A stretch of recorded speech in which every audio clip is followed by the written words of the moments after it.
Hello everybody, Adam here, and before we get into today's episode, just a quick announcement. We are coming up to a pretty significant milestone for the show, our first anniversary.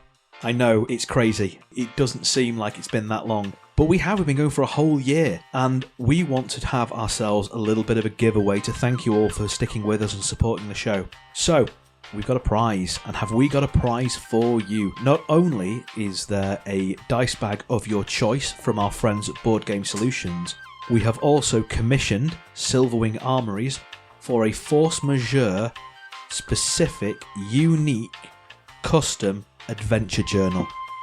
It is a thing of absolute beauty, and it will be a grace to anybody's table. Do you want to win this fabulous prize? Of course you do. Who wouldn't want to win a fabulous prize? And how you do it is very, very simple. Either tweet us or post on our Facebook page with your favourite moment from the show so far. Either season, it doesn't matter. Your favourite moment. And use the hashtag FMPodMemories so that we can find them all and get them together. The winner will be announced at the start of Season 3. Thank you very much. And there we go. You know how it goes? A long time ago, in a galaxy far, far away.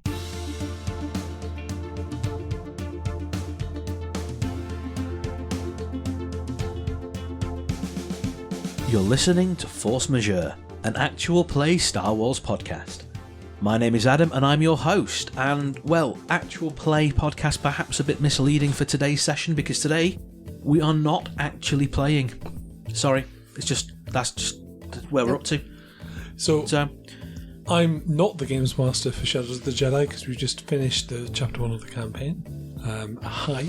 Shall we introduce ourselves anyway? Yeah. Go ahead. I just did. Yeah. Hi, I'm Mim. I normally play various characters that you may be used to, including the B1 battle droid Roy from Shadows of the Jedi that we've just done, and I really hope that you got to have a lot of fun with that character. I know I certainly did, and I'm really glad to be here. Hi, I'm Mikey. I played Kay during the game. Yeah, that's about it really. I don't even need to tell you about stuff and things like that. I played Kay. Hi, I'm Ross. I've been playing Dr. Smex Karam Denalva. At some point, one of them is going to work out what name, which name is which. First name, last name, middle name, which formal occasions. I don't know which one's supposed to be which. I just know Serene's got 3 names. Glowworm. Yeah. I'm just going to call you Glowworm. Yeah. That's better than the other names we've had in the show for us. Yeah. Off camera, as it were, off microphone. Dark. It depends on which wife you're talking to, Shirley. Okay. Yeah, maybe. I don't know. If anyone who's listening is an expert on Syrian culture, then yes, please do get in touch. Get in touch via either a Twitter DM, an email to forcemajeurepod@gmail.com, or via our Facebook page, and we will pass it on to Ross, and he will be schooled. Yeah, he will learn. He will be informed. Educators, because my data goggles can't tell me much about human interactions or Cerulean interactions. As a GM, I have 2 questions. The first is the most important question, which is, did you all have fun? Oh, yes, yeah. Yeah. Yes, very good. And the other question is, what the heck do you think's going on? Nope. Badness. Pass. Badness. Okay, so we had a lot of theories as we went through the game. What happened was this pirate ship or whatever was coming, maybe not even to Cinnabel, but past Cinnabel to drop off the Hutt statue. The wheel, the bomb that we were all a little bit obsessed from had... You were obsessed. I did not care. Tychus, I think, was a little obsessed with it. Tychus was fairly obsessed with it, yeah, he was concerned. Was placed in a secure hold with, unfortunately, some other Force artifacts, and they interacted in a bad way, killing the crew. It crashed into Cinnabel, and we were sent off to go and pick things up. I don't know why the Chiss was so obsessed with the things from the... I'm curious what the other 2 bags were. I really am. It's a shame we didn't spot those, but we'll see as we shall see. But we were... I don't know why maybe the ISB agent was just there to recover things. I'm wondering whether he thinks we're dead or not. I'm thinking there are probably some more artifacts out there. I think that this ship, before it crashed, had an awful lot of interesting things in it, which is why they could go, right, we're going to send 10 groups out to go and gather a selection of things. Some of you will find the things we really want and we'll give you a shakedown later to get them, which was why I was surprised when the Chist opened the secret compartments and was like, oh, disappointing. He didn't immediately turn around and go, and now I'm going to open all of your insides because I'm pretty sure there was meant to be something inside it, okay? Good. That's what I was expecting. Clearly, we've all got really good poker faces. And we're like, no, what? A draw? I know! It's the ISB. But then the actual surprise when he opened the second drawer that he didn't find would have been like, oh yeah, I'm really surprised. Oh heck no, now I really am surprised. Genuinely surprised. Oh yes. wow. But I imagine they might come and try and shake us down for anything that's missing anyway. Unless he doesn't know. So unless Brackett didn't know that it was in there and he was looking for himself, so he can't act too out about it. So Well, Could well Huts can't use the Force or be affected by the Force, really, can they? Or certain Force powers. So the most... I think there's someone else here, dude. I think there's someone else pulling this Hut strings. I still haven't figured out the point of the scavenger hunt in general, as in why send, say, 10 groups off with each with a different objective and not tell them in a sense they were actually cooperating? I mean, is it just taking advantage of their nature insofar as they assume each of them is going to go out and try and burn whatever is in their path and let them compete and have fun with it and place bets? I'm so glad you asked, good doctor, because I have a distinct theory about this, and that the swoop gangs don't normally interact with each other much. There's a bit of banter, but the idea of actually putting your cards on the table and going, well, this is what we're after. Absolutely honestly, we're not looking to gain more or less from this deal. It seems a bit alien. So if you send all of these people out separately, they'll bring you back all the items and no one person will have put together how important some of these items are if they're combined, or how important the items that happen to be mixed in amongst these other items that, because you're all thieves, you're clearly going to conceal about yourselves and not tell people. But now he knows where they are. You know, theoretically, I know it's been stolen by one of you guys, so we can go and get it back. And the really stupid people didn't even check what they had and gave it all over without asking. I kind of get the idea that Bracker is not the mastermind of this, it's the Chiss. Oh no, I don't think that Slug's got the brains for it. Yeah. Well, there's a gamble, because, for example, the crew that came in immediately behind us brought in a shuttle which they had named the Puzzle Box, despite the fact that the Puzzle Box was apparently what was on their list of, we need to get this thing. Is anyone else wondering if the Puzzle Box is our delightful... No, that's their shuttle. It was, they brought a shuttle. Strictly speaking, what he said was, it's got the right name, it doesn't match the description. Yeah, that's what I Oh, thought. right, yeah. Sorry, so when they were like, oh yes, it's got the right name, didn't fit the description. This thing that we've got, the spooky box, which is clearly not a puzzle box, it's a spooky box, clearly. Well, it's not a puzzle box, we opened it, we didn't have any difficulty. The other thing is if they had the puzzle box on their list and it is this holocron, were they told where it'd be? Because, yeah, I don't know, it just... There was a distinct lack of organisation, kind of... Yeah, because the gamble could easily have fallen apart with the teams competing against each other, the ones who were bringing back the important stuff being knocked out of the running, and the ones bringing back the unimportant stuff arriving with it and thinking, great, here it is. So there were some bits that you found out much more about the plot than I was expecting you to, and there were some bits where you completely ignored bits and just wandered past. There was a particular session where the option was there for you to skip half the dungeon, and you went, let's skip half the dungeon, and you did that, and I was kind of like, I'd written that in, but had you entered the ship a different way, you'd have gotten a different story. Yeah. Essentially. Yeah. I remember a big door and a little door. Yeah. Okay. So we didn't understand because we didn't have the entire picture of it. Yeah, but it could have been Nightmare style. We'd have faced the rest of the dungeon regardless.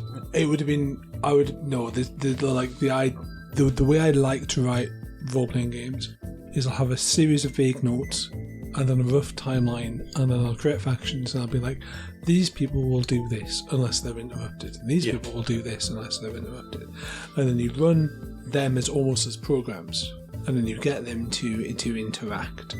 So there were certain mostly moral choices that you had, Yes. that had you ignored, that would have triggered other things, which would have revealed storyline and plot to kind of bring you, because essentially it's a thing from D&D where I design it so if someone tries to rampage through the plot like barbarians, they get hit with story consistently. Whereas if you interact with the world, then you get more adventure. Yes. And you're doing the storytelling side, all right, it's fine. Therefore, I have to throw in more conflict and adventure. Whereas if you're just hitting things, then it's a balance thing. So like for PC gamers, it's the difference between there will always be that set piece that you walk into versus, no, this is a world that's functioning around you, and as you walk through it, if it happens to be 7 o'clock on Tuesday, you'll meet the old lady that's always there at 7 o'clock, but if you come at 8 o'clock, you'll miss her out. But she might be there at some other time. Well, not because she's the 7 o'clock lady on Tuesday, I just said that, but you know. Did we have some questions from listeners? We did have some Oh, questions. I'm sure the listeners have so many questions. You would be surprised. So, Why are you doing this? well, we've had 2 come in, which, in fairness, I left it a little bit too short notice because we didn't realise quite how far along we'd be getting. I think so. It's partially my fault. So. No, it's not your fault. It's we rampaged through the last chunk of the plot like barbarians. So, so the first question has come from Jacob on Twitter, and it is: which obscure Star Wars character is your favourite? Not the primary or significantly supporting characters. So, who wants to start us off with that one? Okay. I am a little bit obsessed with the Clone Wars cartoon, and I think the best arc in that entire cartoon, not the about the Jedi or about Anakin or about Ahsoka or anything like that, and Ahsoka is a pretty cool character, is the clone troopers, and the character arc for Fives is amazing. I love Fives. He is just one of the best written characters as a supporting character they've ever done. And I know, Adam, you've not seen the Corrected Levitt, have you? No, I'm up to date with Clone Wars. Are you? It's Rebels I've not seen. Rebels, right. Yeah, watch Rebels. Rebels is really good. Season 2 we're up to. Yeah. But Fives is amazing. I love how it all works out and how they slowly progress this plot through the seasons. So, yeah, I would say my favourite character is Fives or Hera. It's really interesting. Because I quite like Hera. Because having a clone character, obviously there's so many things that they need to do similar to keep that thing that, yes, they've all gone through the same training, they've all had some of the same experiences. So when you've got groups of them and you really see that personality coming through. Yeah. Like Rex, for example, who's always got he always has that Rex is old, cool. honoured, that he's the old soldier and he always will be. They all are, but some of them, you can tell, they could have had a completely different life and they would have been just as happy, whereas Rex feels like this is what he was literally born to do, and it fits. I like the way they retconned Rex into Return of the Jedi. Yeah, he's one of the fighters on Endor, isn't he? Yeah, very well done. And that whole personality of the clones, I think really it highlights how contemptuously they were treated by the Jedi, because the Jedi treated them like they were basically droids but flesh and blood. Yes, they weren't barring a few of the Jedi, but mostly it's almost like they were just meat grinded. They were just there, grist for the mill. They weren't people, and that's one of the things I quite like about the Clone Wars in general, because it highlights the fact that Jedi are not good guys. They're not bad guys necessarily, but they're not good guys, and it helps explain why the Emperor was able to get that done. Speaking of how the Jedi treat them, you've seen the episode with the Basilisk Jedi. Yes, Yeah. Ponkrell. God, terrifying guy. But yeah, exactly. Just treating them like they are expendable units, like they're droids that they're easier to make.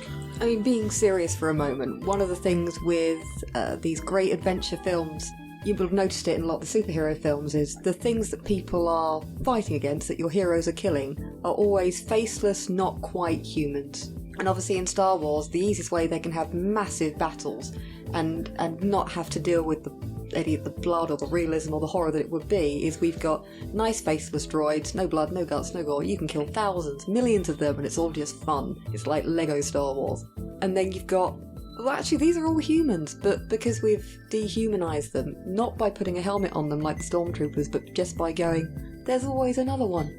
You do treat them as that disposable army, and it's the personification of what any army really is. A group of people who've signed up to be used strategically for a greater purpose. And you don't have to go down the, everyone's got an individual personality. You can just slaughter them in movies if they're all mooks. If I put on my critic's head, or even worse, put on my academic head, and look at Star Wars, it gets sort of really jolly and sticky because there's a scene where you rescue the droid in the campaign. And the reason I went that way is because when I stop and think about what droids actually are, it gets really sticky and it gets really interesting. And this is a light, fun, I mean it's fairly dark, but it's a light, fun campaign. But if you think about the cultural context of droids in Star Wars, and this is where we start getting into like thesis level stuff, that's heady stuff. Your personal, possibly sentient, indented servant. Yeah. Well, that's why Tychus is such a droid rights activist and like won't restrain Bolt unless he's got no other choice. He shoots to stun rather than to kill droids because they're people, and he's so tired of seeing them not be people because to him, all his interactions with droids, ranging down to 455 and remotes and that sort of stuff, all the way up to Roy, they're people. Of course they're people. The fact they're made doesn't make them any less people. Well, that is why Kay went straight back for the droid. K2, yeah. Yeah, and it wasn't because Kay believes particularly in droid rights. He's an Imperial. He's used to them just being there as tools. But he knows that it's important for Tychus and Roy that we go and pick this droid up. So that's why we did that. Roy's got quite a mixed bag of feelings about droid because he understands that there are droids who are just dumb pieces of machinery that are meant to be used as tools. Then there's those that have the potential to end up with some form of real personality, not programmed or this will help them operate personality, but actual self-determination. And there's people like me who I'm just special. So I can be droid racist, but he also has those moments like when he first met K2 and was like, yeah, she's going to be my girlfriend because that's what, hominids do. It's going to be cool. And then it's like, actually, no, she's really broken. Oh, all right. Oh, okay. No, this isn't fun anymore. I can't treat her like the humans have to. I've got to go. This is hell. I keep saying humans. Bios. Yeah. I'm going to treat her like a bio and I'm going to be all, yeah, this will be fun. Like, actually, no, I can't impose all this onto her. Or even them, because I found it quite entertaining that nobody else treated her badly apart from you. Yeah, I know. well, I was just, yeah, this is going to be great fun. Roy was like, yeah, I get to do all these things, and then it hit. No, she's a mess. She can't. I'm still calling her a she because Roy really wanted her to be this, semi-stereotypical mated pet. Which is kind of ironic because I suppose Roy's learned that in a way from mum and dad, and has grown up with a teenage boy, but Tychus is gay. So there's the whole... It's a weird kind of twist on that, I suppose. Well, we haven't seen Tychus really getting emotionally with all the groups that we deal with. It's very much, yay, hey, cool, how's it hanging? Yeah. We're so groovy because we are the dudes on campus. Yeah, well, exactly. Yeah, he's brash, young, and kind of in that very much heavily fronting. So bravado. Yeah. Actually, answering the question because we've gone off a little bit. Okay, so right, yes. But drifting in. So I have a bunch of answers to this. The really, if I wanted to be like obscure, I'm very fond of Ikrit, the Kushiban Jedi, from the young children's stuff, which I think is by Kavan Scott, but I'm probably wrong about that. Which I kind of want to tell, I want to see, look at the faces of the players. I'm just going to let them look it up. But he's the littlest Jedi, and he's a lot of fun as an idea. But I wouldn't say he's my favourite. I'm very fond of Ruh from the Dr. Aphra books, which is Kieran Gillen's stuff. But then I really like Kieran Gillen's stuff. I really like Dr. Aphra. She, in case you've not read the books, she's an evil Indiana Jones in space. Cool. And I believe Mike has just looked up Ikrit.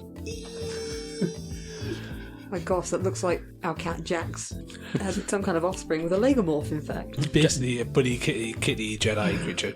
Jax has been a guest star on Shadows of the Jedi a few episodes ago. I'm also really fond of Cineri from the Star Wars Aftermath books. They're great. Because he's a great character. And it's just that macho scene where there's a bit of macho-ness about to go off and he just goes, yeah, I'm not interested in that. And it's cool and it works really well. So yeah, I can't really answer that question without rambling on about a lot of the different Star Wars characters. If I was kind of circling the kind of stuff that most people know and not trying to be like, oh, look at my Star Wars knowledge, because like, who cares? I really like Chopper from Rebels because he's adorable. You are gonna set Christopher off.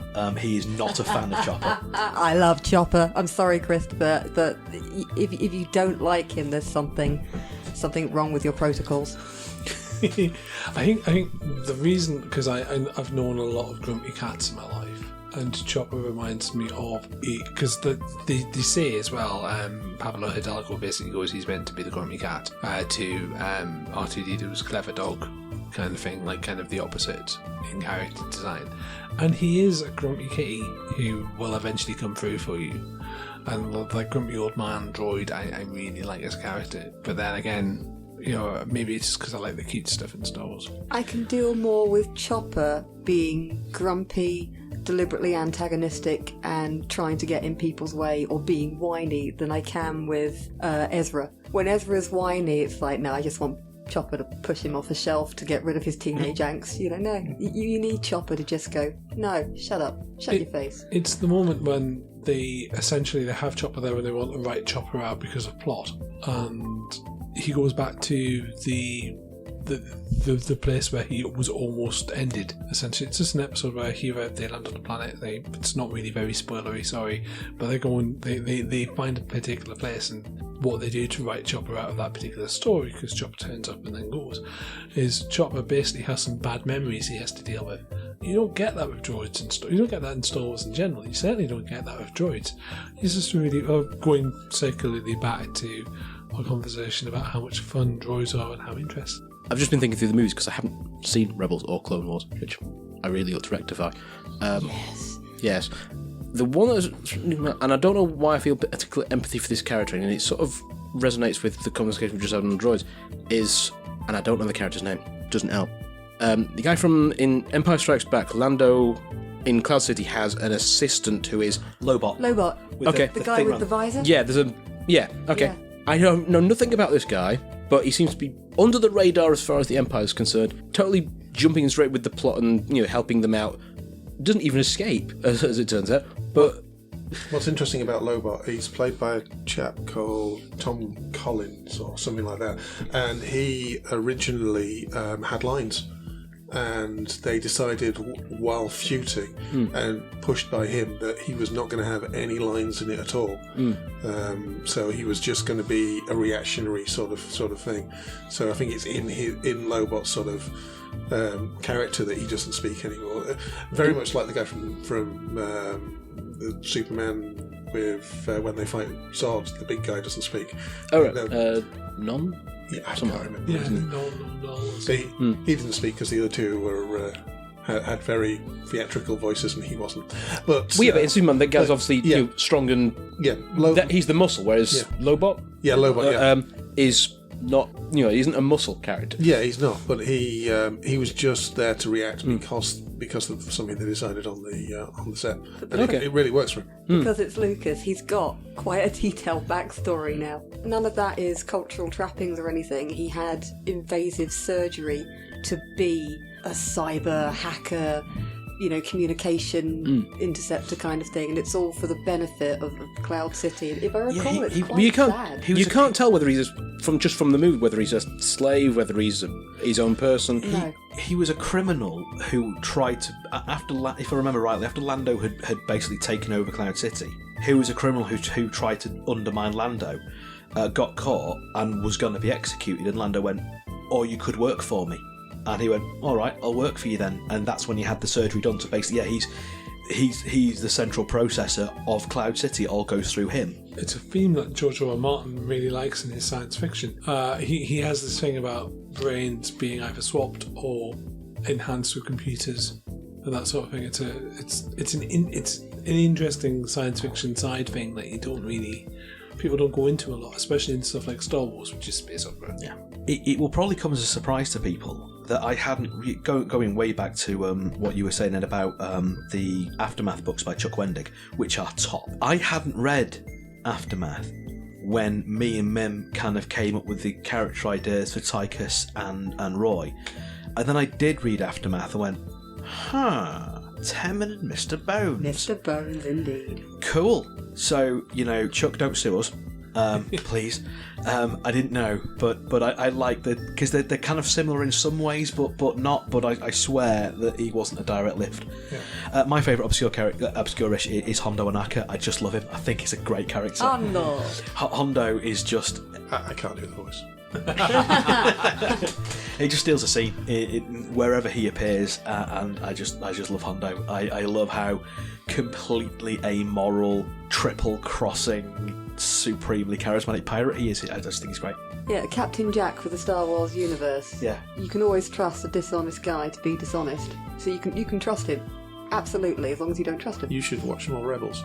Yeah, he's already appeared in Rebels. All right. Yeah. With his Ugnaught buddy. Yeah. Uh-huh. Yeah. My favourite character, again, there probably is a name for it, and I was thinking I could go Mr. Bones, or I nearly went Rex. So no, I'm actually going to pick. It's in the original trilogy when the Rancor is killed. And there's the guy whose job has clearly been to look after and raise this Rancor. And you see him being hugged by his friends as he's looking at the body of this creature that he's raised. And if you look at the history, that Rancor was given to Jabba as a gift by his men when it was quite young. So he's had it for years, and he's had to look after it and feed it and raise it, and now it's dead. His name is Malakili? And he's just, I want to know so much more about him. I want to know how he dealt with the grief. I want to see those moments when he first took the Rancor off for a walk.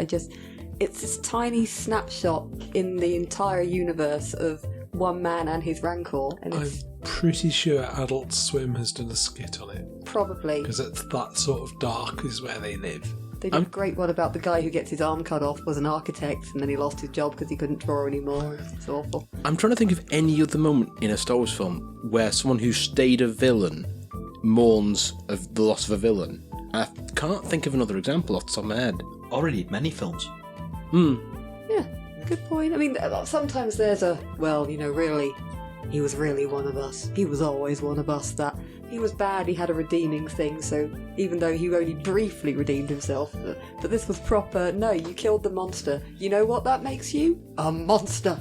Look at this poor person. What's really weird is that the guy who plays him, when I watched Jedi for the first time, it really took me out of the moment, because that's the Sarge from Morning Sarge. Yeah. I've forgotten his name, but he's from a classic British TV comedy about being in a police station. And what a ridiculous role to see this gruff guy crying tears over this horrible creature. As a kid, I recognised him as a British comedy actor, but subsequently, I was like, oh, that's really I thought it was Donald Pleasance because he's got a slight eye. Paul Brook. I've just looked it up. Paul Brook. Well, thank you, Paul Brook. I really, really loved all the emotion you put into that scene, and it's stuck with me from the original versions when I was a kid to today. Terry Pratchett does a nice scene in the book Night Watch where essentially the heroes of the novel square off against the main villain and the villain's allies, and as one of the ostensibly good guys, and Pratchett doesn't do black and white very often, but in this particular scene as the ostensible good guys, as one of them falls, the rest of them get more determined to win, whereas when one of the bad guys falls, they all start losing morale and start running away. And I think that's a very black and white thing that you get in movies more than you get in, because in novels you kind of get more shades of grey, but it is a kind of common trope that if you're a villain, then all of your allies are lackeys. They don't really want to be there. Whereas if you're a good guy, everyone's there for a reason. Or at least if you think you're the good guys, which is where it gets more realistic. Okay, last question from the listeners is from Ben Sedgman, and it is, how do we decide on who GMs each season? Do you want to take this one, Ed? No, it's all right. I'll answer this one. Every single episode we do, we roll a dice, and the person who gets the highest number does it. And Ed's rolled 6 for the past 12 sessions. Which is weird, because it's a D20. Yeah, we roll really badly. It's because Mem's handled our dice. Oh, for those of you that don't know, this is just this running thing. If I touch a dice, it dies. You may as well bury it because it won't roll anything good for you anyway. It's not a running thing, it's what actually happens. So the slightly more honest answer is the way we ended up here is I own quite a bit of the game Imperial Assault because I'm a big fan of sci-fi dungeon crawl games. It's a thing I collect. If you read my column in Starburst magazine, I talk about it a lot. He said that's my one plug. Advertising. Stop. We will link that in the show notes, as well as Brave New Words, which is the Starburst podcast that everyone but me is on. We'll sort that Award-winning. Award nominated. Award-nominated. We're not going to win. You're all winners to me. We're not going to win the British Fantasy Award, mate. But we have been nominated. We're up against Neil Gaiman. We're up against Alistair Stewart. We're not winning. But it's lovely. At the time of recording, we haven't won. Well, we're a week away from the ceremony. But anyway, but I was like, oh yes. So I'm a big fan of space dungeon crawl games. So I've got like Space Hulk and I've got Star Saga and all the rest of it. And we started getting really into Imperial Assault because it's lovely and it's got all sorts of bits and pieces.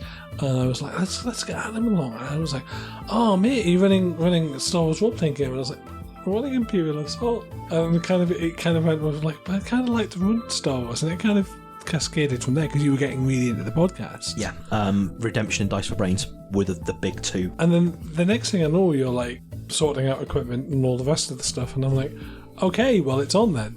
And then I was like, I am not ready to run a tabletop role-playing game because I just come out of a not plugging, but from another project, and I was like, my brain is not in the place to do that. So life gets in the way sometimes. Life got in the way. So you were in the middle of you were like, I'll run some stuff, and we did a demo game. We ran the demo game. Yeah. And then I was going to run the demo game as well, and that never actually happened. And by the time we finished running Coldfire, I was ready and up to speed. Yeah. I think after the first session of Coldfire, I was ready and up to speed. And by the time we finished it, I was just like, I am itching to run this campaign. Yeah. So I ran season 1 because of that. Then, now that Ed was then sorted, we went back to we started what would have been our original season 1. Season 3, which is upcoming and will be starting in a fortnight, is Coldfire Chronicles Chapter 2. The Unraveling. Because I have to give all of my chapters pretentious titles. That's just how I write the game. I'm really worried that some of Roy will have rubbed up on Lassa, so that you'll end up with this amalgamation of the two characters. I might need to spend a bit of time. Oh boy. No, that doesn't work. Yeah, we're going to be. Oh boy. I think I'm going to be going in an opposite direction to you on that one because I think Dr. Karam has been on. Well, I don't know. You threatened to viciously heal someone earlier, so I think you're already going back to Agatha kind of territory. Agatha wouldn't threaten to viciously heal someone. Agatha wouldn't threaten them at all. He'd just do it. Yeah. Beat them to death with a med pack. Agatha doesn't say a lot. Yeah. Especially not in first person. Agatha smash. I really like you. That's really sweet. I'm gonna miss bouncing off you guys' character because it's been so different from most of the other characters I try and play. I've really just cut loose with Roy.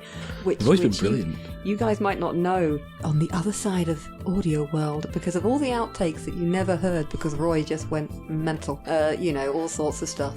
So some of those outtakes are available on our Patreon, Yeah. which we have. Yeah. Some of them definitely aren't. So we will be coming back to these characters in a future season. I'm looking forward to playing Overon again because I liked Overon, and I kind of. This is interesting because I'm basically playing Lucius Malfoy turned Jedi turned good guy in Coldfire, and one of the recurring characters that we saw a glimpse of is Ra, who is essentially Jason Isaacs as a character. That joins all of the games together. Jason Isaacs plays one of the characters in all of them. Yes, pretty much. Gotcha. And there's a Wookiee who gets hurt. You Wookiee punching son of a cref. Only once. yeah. Dr. Crumb hasn't hurt a single one yet. There's time. Can I just ask, actually, Dr. Kurum, before we end up saying goodbye briefly to all these people, you've always seemed so chill and calm, and the first priority always on your mind is, shall I go and heal someone? Not, gee, I better grab a gun and be a hero. It's always that everyday heroism, it seems for you, of, no, I'm going to deal with stuff. But that moment when, rather than healing anybody, someone went, I want your stuff, and you're going to give it to me. And before any of us, let's face it, dodgy gits, could say yes or no. I'm not dodgy. You're an alcoholic taxi driver that's also an Imperial starfighter ace on the run Not for dodgy, the though. IDS. I'm just bad. Not dodgy. Questionable content, shall we say, Sorry, of your moral soul. Carry on. How did that feel? Because that was an absolute shock, I think, to all three of us. That before any of us could say anything, you were there in their face going, "We will never surrender." Using a bit of hyperbole there. I mean, I've been reluctant all the way along because this is a continual problem with me, which is I either don't know what I'm doing yet because I haven't got to grips with the character yet, and it took until what was it, about episode 10 or 11 before we actually said, actually, no, this is what this guy has sort of pieced together. He's just had this experience where he's just absorbed a bunch of lifetimes worth of experience from other people and just gone, hang on a minute, what was I doing before that and why wasn't I motivated to do so? He was drinking the first episode out of exhaustion more than anything. He's got a back-breaking job in a off outskirts planet where he's just healing people and thinking, right, well, I'm making some lives better, but I don't know how meaningful that is. And suddenly he experiences a whole bunch of lessons and remembers, hang on a minute, oh yeah, I'm married, I've left several wives at home, and I'm starting building. And some of this is okay. I've finally read the Syrian background bit of the book and go, no, not finally read. No, correction. I'll rephrase it. Not finally. But I had read this before. I hadn't built up to it. Got to grips with it. Yeah, I had discussions, and we realised, because episode 6 there was the joke of, okay, well, you absorb these several lifetimes, and one of the first one he absorbed was this guy who had 3 wives, but the humour was when they discovered this guy had married all of them. And I thought, hang on a minute, I remember this from the background, because the Syrians have this culture where there's very few men, there's mostly women, that's why they have multiple wives, but in this particular case, he wouldn't have absorbed that humour in the same way. For him, it's a case of, oh, they didn't know each other. That's weird. It's weird that, not polygamy is a weird thing. It's weird that they didn't know. It was an opportunity to make a cheap gag and at the same time underline a character point. Yeah, I don't know whether you were underlining it at the time knowledgeably or not, but bit of column A, bit of column B. I can't walk past a pun. Is the problem. Even though we wish sometimes you would. But yeah, so the character has developed a bit, and I felt that there's been a question at various points with both seasons so far where we've had characters who don't know they've got force powers at the beginning, who develop force powers. At what point do you go, I'm making a force roll? Yeah. I'm admitting that I've got the thing. I know, I'm using the right word for the thing. That's a lightsaber, or whatever it is. At some point you've got to go, right, and now I'm going to accept that I've got this thing and I'm going to use it. And it took, say, 2 episodes before having used this power on loads of people before he even spoke to Tigers about it, who'd watched him do it. I think the Destiny side of Force and Destiny as a game is much more interesting than the Force side. The Force side allows you to excuse the Destiny side, if you see what I mean. It gives you a lot of leeway. And whereas the cool lightsaber and Jedi powers are really cool and fun, there is a Destiny, there are things slotting together on a cosmic level. I find them really nifty as a storytelling thing, but that's like kind of a Star Wars thing as well. So I mean, again, some of it was to continue was to because I'd started spending the XP on the powers that I wanted. The vision I had for the character initially was, well, it's a Star War. There are Star Wars. There are massive amounts of conflict in there. The original idea of the character was, is there such a thing in the Star Wars universe as a PTSD therapist? And it's not so much I went for a healer specifically to start off with. I started with, okay, he's probably going to be more a psychologist, but I'm not a PTSD specialist myself in any context. So, but okay, start with a doctor and look at the psychological side. Look after Kay when there's obviously something going on with there. Start building that side up, and similarly with this Rodian at the end. I don't know how traumatized he is by what's going on at the minute. I don't care as long as he stays in his seat, but I'm going to pay attention to the overall well-being of what it is. The character has built up a bit, but once we started realising, hang on, 3 of us have got force abilities. This is a bit where my initial plan for that comp was, I'm going to influence this guy to, no, actually, we're fine, you can go away, and try and bullshit him. But nice. It feels like we decided to fight him instead. It feels like you've been a bit disconnected, in character from your family and from your home world and things like that. You come to the middle of nowhere to do a rubbish job, but all of a sudden you found some bits of the character, and then that reconnected you both to your character as a player and to the world as your character, so that you could start developing and we could enjoy more time with you rather than just going, I don't know, what's the doc doing? I don't know, is anyone hurt? No, well, he'll find something. The gag in plain sight that I'm really proud of that I think will go over most people's heads. I'm just silently chuckling to myself. It's the fact that the planet is orange and teal, which is the colour filter they put on most action movies. It's just there because I'm like, I want, if you look at Mad Max, which is an influence, and you look at the way they do the filters in there, I was just like, how do I make it really obvious that this is a Mad Max style wasteland? I know, I literally put the movie filter on it. Well, as I said on Twitter when you first said this, not seeing colours particularly well, and not being a cinematography geek, that went way over my head. I had a feeling it would, because it's not really It's reverse as well, isn't it? Because the sky's one colour and the land's the other colour, but you flipped it from... Yeah, because I'm being a pretentious... You heard it here first, folks. You can say it in the comments now because we've said it as well. I'm sure it's come as a revelation. Anybody got any questions for me? For good old Roy, old buddy, old pal, old bar? No, good. No. Moving on. Has it been fun letting loose? Because your comic Tommy's been fantastic all along. Yeah. Yeah, you keep throwing Absolutely. enough things at the side of the barn and eventually something will stick. Yeah, but you seem to be hitting the things that get thrown more often than anybody else. Yeah, I count any episode that you haven't crippled me with laughter as a failed episode. Oh, Just- man. My eyes occasionally hurt, they water with joy so much because of the fun things, not the painful things, but the fun things. It is really nice to occasionally just go, oh, no, this character has very few concerns, and it's so reassuring to go, the one big concern is another character. Not, ooh, I've got something in my past that might come up. It's you. So if something pops up, I immediately have something to act upon because it's Bar. When you're all sat there discussing, oh yes, well I've had a difficult past because I've been in the Imperial Academy, and oh yes, and the Doctor has had a trying journey, difficult medical procedures, and I'm like, oh, was I supposed to have been listening? No, I'm ready. Can we go? Do we punch things and steal things now? Good. Yeah. It's nice because I can let other people's characters influence me a bit. But unless something really catches literally Roy's attention, not even mine, Roy's attention, it's likely he's not. It's bothered. just you just puncture that bubble every time, just as we're about to fall under the weight of our own arses. It's like and back in the room. Just that general running joke of the Doctor's lit up again. That must be what being a doctor is like. Yeah, Doctors glow. That's what you do. That's why all the ones that I've met before have been rubbish. None of them have glowed properly. The favourite thing that happened to us, I think, was when I had to double check whether when Bar said, right, we should probably tell people that we're going to do something and we'll be away for a couple of days, and I had to check whether I should tell Mum and Dad absolutely everything about our awful plan that we were planning on doing or not, because I'm a mummy's boy. Oh Yeah. No, you know what? I've just realised that the story we carefully spun when we got back to Keenabale is not the story we carefully spun when we left. No, it isn't, which is why your mum is so mad at you. It's weird because I listened to the shows before, like as part of my prep, and I was just like, "Yep, no, they've got that wrong." Brilliant.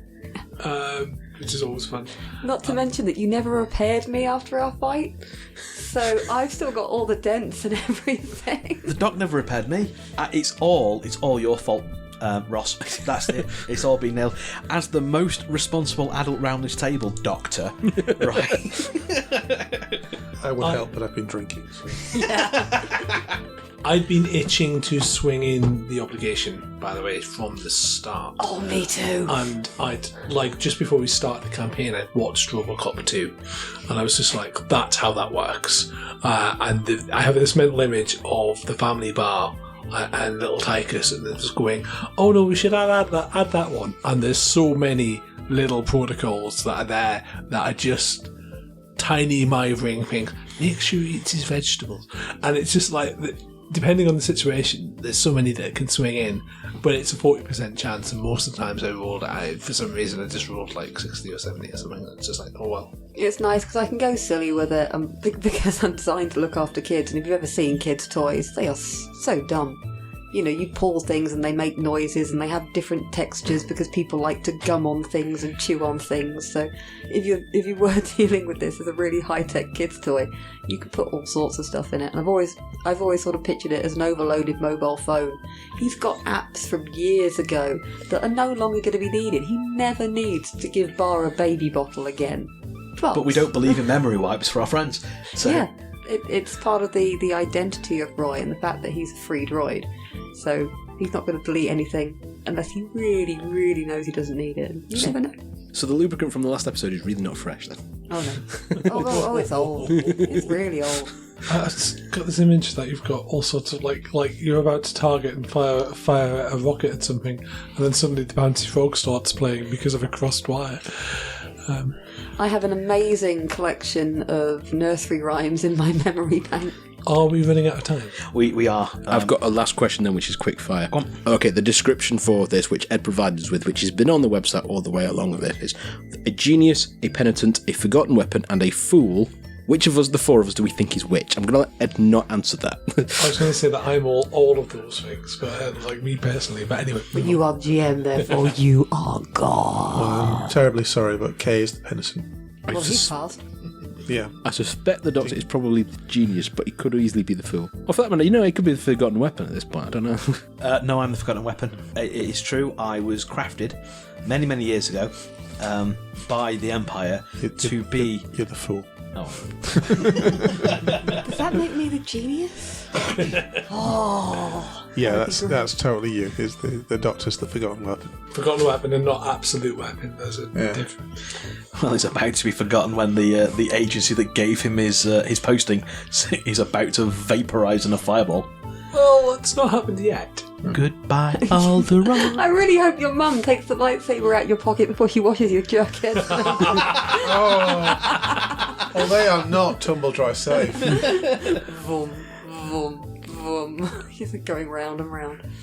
And then cutting a hole out of it. And then collapsing down into the centre of the earth. But right, that I'm afraid is all we have time for today. Hope you enjoyed our little meanderings here. So going around the table and saying goodbye. It's goodbye from me. It's goodbye from me. And bye. Bye, Jax. Bye. It's goodbye from me. And it's goodbye from me. And we will see you in a fortnight for Coldfire Chronicles Chapter 2. Thank you for listening. Have a nice day.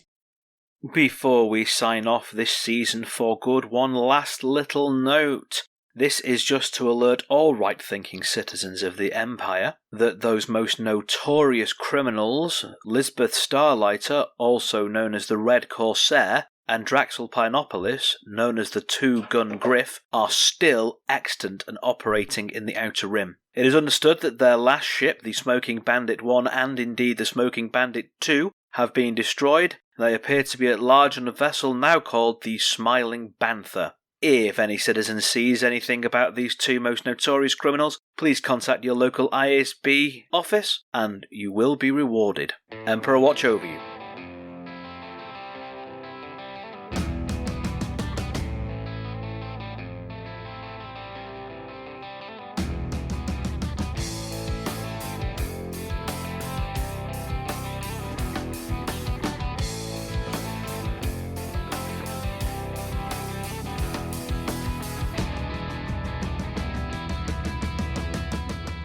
Force Majeure is played using the Star Wars Force and Destiny game system by Fantasy Flight Games and Lucas Books. Our intro music for the rest of this season is Superpower Cool Dude by Kevin MacLeod, and our outro music remains Suburban Outlaw by Forget the Whale, both used with gratitude under the Creative Commons license. A number of our ambient sounds and sound effects are provided by Sirenscape, because epic games deserve epic sounds. For episode-specific credits for music, please see the show notes, and also the credits page of our website at forcemajeurepod.com. If you like the show and want to support us, there's a few ways you could do that. The first is by rating and reviewing wherever you find us, be it iTunes, Spotify, Google Play, Stitcher, Podbean, wherever. That helps other people find us and lets us know that we're telling the sort of stories that you enjoy hearing. We do have a Patreon page at patreon.com/forcemajeurepod and also a Ko-fi account at ko-fi.com/forcemajeurepod if you've got some change burning a hole in your pocket and want to throw it our way. We appreciate all the support. We do have social media presences. The easiest way to find us is on Twitter at Force Majeure Pod. We do also have a Facebook page and an Instagram page and a Discord server. Links to all of these are contained in the show notes. Come along and talk nonsense with us. We always like to hear from fans of the show. And until next time, may the Force be with you.